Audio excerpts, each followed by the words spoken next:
Hello guys, রাজা থেকে রাজা রাজমিস্ত্রি, আমরা মুর্শিদাবাদ না, আমরা হরিরামপুরের রাজমিস্ত্রি আমরা মাঠ মিস্ত্রি। মাঠে কাজ আমাদের চালু হয়ে গেল। এই যে আমার মুনু চাচা বসে আছে, মুনু চাচা, এই যে একটা ছেলে আর বসে আছে, এই যে একটা ছেলে আর, এই আমার হচ্ছে আমার রেজাল্ট চাচা। প্রথমে আমার রেজাল্ট কিছু বলবে তোমার অডিয়েন্সকে? আমরা আজকে আসছি আমাদের কাজ করতে আলু সিঁড়ি ভাগতে। তো কিছুক্ষণ ভাঙলাম, ভাঙার পরে একটু হালকা রেস্ট নিচ্ছি, রেস্ট দিচ্ছি। পরে আবার আছে একটা কের বড় গিয়ার, ওটা ভাঙে বাড়িতে যাব রেস্ট করবো আজকে পুরা। এই যে বলতে সব কিছু বলবে কি? কিছু বলবো না আবার? এই বেটা কিছু বলো, কিছু বলো। কিছু বলবো না, বলো লজ্জা। এই যে আমার মুনু কাকা, মুনু কাকা, আমি আর কি বলবো, আমরা তো সিঁড়ি ভাঙছি।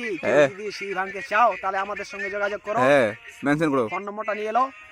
ফোন নাম্বারটা বলে দাও। ফোন নম্বরটা দে। আমি আমার আমি নাম্বারটা কমেন্ট বক্সে ভরে দেবো, চিন্তা নাই। দেখুন না কেন, এই আমার মুনু কাকা একটু খৈনি কাছে বলছে, খৈনি না খেলে কাজ হবে না বলছে। রাজা থেকে রাজা রাজমিস্ত্রি, আমরা হচ্ছি মাঠ মিস্ত্রি। এখন আমরা মাঠ মিস্ত্রি হয়ে গেছি। রাজমিস্ত্রি কাজ করো আজ, আর রাজমিস্ত্রি তুমি আমি বলতে হবে তো চাচা, তুমি আমি বলতে বলতে তুমি লাগাই দিচ্ছে। তুই মুই আর বালে বুকার ভুই।